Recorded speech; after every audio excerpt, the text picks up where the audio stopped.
Je suis d'accord avec vous que c'est ingrat, mais c'est là. L'eau que vous voyez en bas, c'est le Négron, tel qu'on l'appelle maintenant. Dans la région, c'est souvent, on appelle ça l'eau, le Vède. Et donc c'est le gué de Vède, c'est-à-dire que là on voit une maison inhabitée, mais bon, c'est pas facile d'y entrer. Puis je vais le laisser, mais de toute façon elle est un peu en retrait. C'était le château du gué de Vède, mais il a été démoli, je pense, vers le 18e. Maintenant, c'est cette maison visiblement inoccupée. Et puis là, il y a cette petite dérive, probablement parce que c'était un ancien moulin aussi. Et la route, maintenant, la route, elle va droit. C'est plus un gué, mais tu vois la profondeur, là, ça doit être vaseux. J'ai pas envie d'aller dedans, mais c'est ça. Et puis on aperçoit la petite bouche, là, il n'y a même pas de courant. Eh bien, qu'est-ce que ça donne dans le Gargantua? Alors c'est ingrat parce que là, c'est la grande route de Chinon à Loudun. Là, c'est la route qui s'en va justement vers Seuilly. Et comment Gargantua démolit le château du gué de Vède et comment il possère le gué. Et c'est cette disproportion là, que je voulais partager avec vous, mais sur l'endroit même. Venu que fut, raconta l'état auquel il avait trouvé les ennemis et du stratagème qu'il avait fait, lui seul contre toute leur caterve, affirmant qu'ils n'étaient que marauds, pilleurs et brigands, et ignorants de toute discipline militaire, et que hardiment ils se mirent en voie, car il leur serait très facile de les assommer comme bêtes. Les bêtes, ça s'assomme. Alors, donc vous vous rappelez cette grande bataille à propos de foisse et de raisin. Gargantua, pendant ce temps-là, il est toujours à Paris. Grand Gousier essaye de régler le problème tout seul. Il envoie là, à La Roche-Clermault, Ulrich Gallet, son envoyé. Il dit, mais pourquoi la guerre? Pourquoi la guerre? Et comme Picrocole continue, il appelle son fils Gargantua à la rescousse. Il fera halte là au château de la Vauguyon, de l'autre côté de la colline, et puis ça y est, il prend les choses en main, Gargantua. Ah donc, monta Gargantua sur ce grand jument, accompagné comme d'avant, avons dit, et trouvant en son chemin un haut et grand aulne, laquelle communément on nommait l'arbre de Saint-Martin, puisque ainsi était cru un bourdon que jadis Saint-Martin y planta. Alors où il est l'aulne là de Saint-Martin?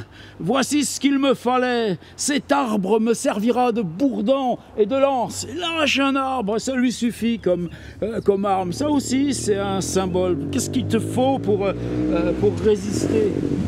Et l'arrachit facilement en terre, en ôta les rameaux et le para pour son plaisir. Cependant, sa jument pissa pour se lâcher le ventre, mais ce fut en telle abondance qu'elle en fit 7 lieues de déluge et dériva tout le pissa au gué de Vède, étant s'enfla au fil de l'eau. Ouh là là, j'espère que je vais pas moi-même être victime de ce tsunami de pisse de giment qui s'approche. Guettons à l'amont du Négron s'il ne surgit pas cette vague. Comme dans la tempête, cette vague de tous les diables en fondra notre nauf. Non, cependant, sa jument pissa pour se lâcher le ventre. Mais ce fut en telle abondance qu'elle en fit 7 lieues de déluge et dériva tout le pissa au gué de Vède, là où on est. Et tant s'enfla devers le fil de l'eau que toute cette bande des ennemis furent en grande horreur noyés, excepté aucun qui avait pris le chemin vers les coteaux à gauche. Gargantua, venu à l'endroit du bois de Vède, fut avisé par Eudémon que dedans le château étaient quelques restes des ennemis. Pour laquelle chose savoir, Gargantua s'écria tant qu'il put: êtes-vous là ou n'y êtes pas? Ah, moi, je sais bien qu'ils y sont pas, elle a abandonné la maison. Et là, c'est cette phrase aussi qui m'enchante toujours. Êtes-vous là ou n'y étiez pas? Si vous y étiez, n'y soyez plus. S'il n'y était, je n'ai que dire. Mais un ribot canonnier, qui était Thomas Chicouli, lui tira un coup de canon et le atteint par la tempe dextre. Ah, c'est celle-là.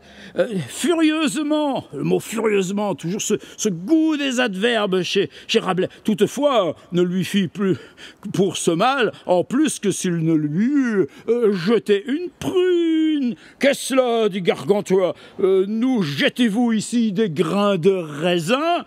La vendange vous coûtera cher, pensant de vrai que le boulet fut un grain de raisin.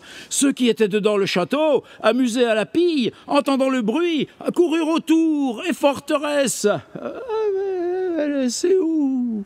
Et lui tirèrent plus de 9025 écous de fauconneaux et arquebuses, visant tous à sa tête.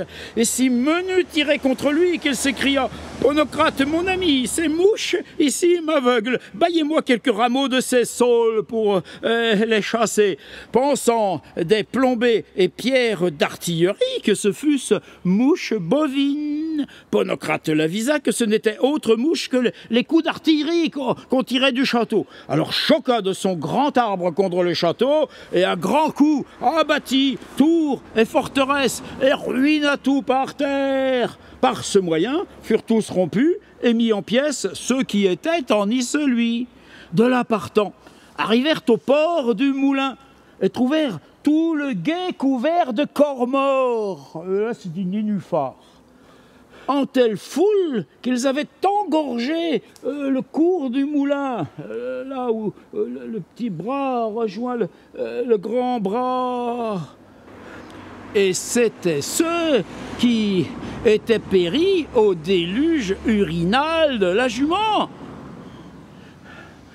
Là furent en pansement comment ils pourraient passer vu l'empêchement de ces cadavres. Mais Gymnaste dit, si les diables y ont passé, j'y passerai fort bien. Les diables, dit Eudémon, y ont passé pour emporter les âmes damnées.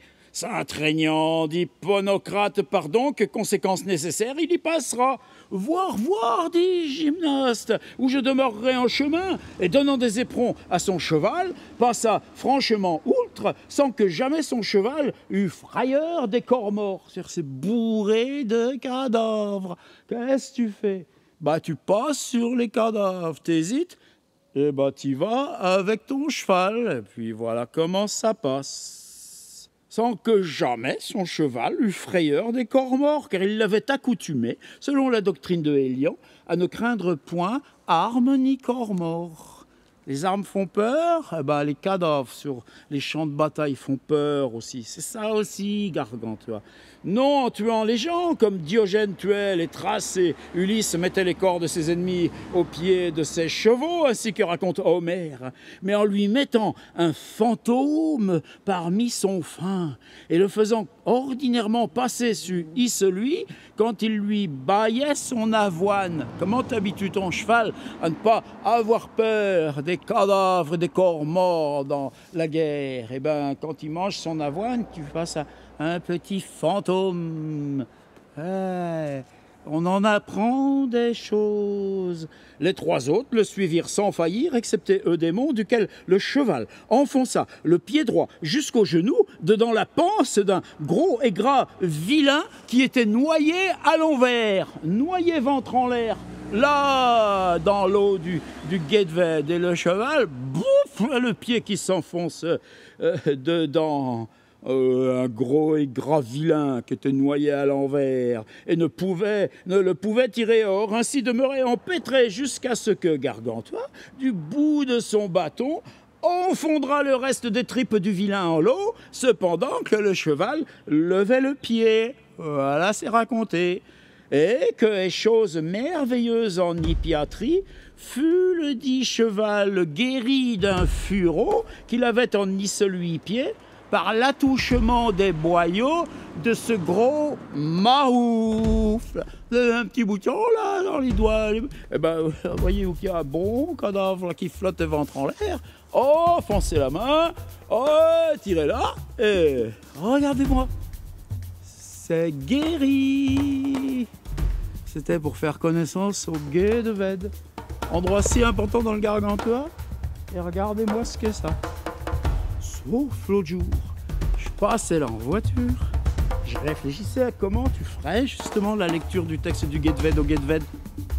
Et arrive tous les blindés de cavalerie de Saumur, de cavalerie blindée. 1, 2, 3, 4, 5, 6, des chars d'assaut avec des canons, et puis les gars, et voyons que moi je les prenais en photo. Ouais, tout d'un coup, je savais plus où j'étais. Je m'étais dit peut-être qu'un jour tu reviendras lire au Guet-Ved, et puis ils passeront là, et chars d'assaut, des soldats de Saumur qui s'entraînent. Et non, mais quand même, comme Rabelais, je l'ai raconté. Moi aussi.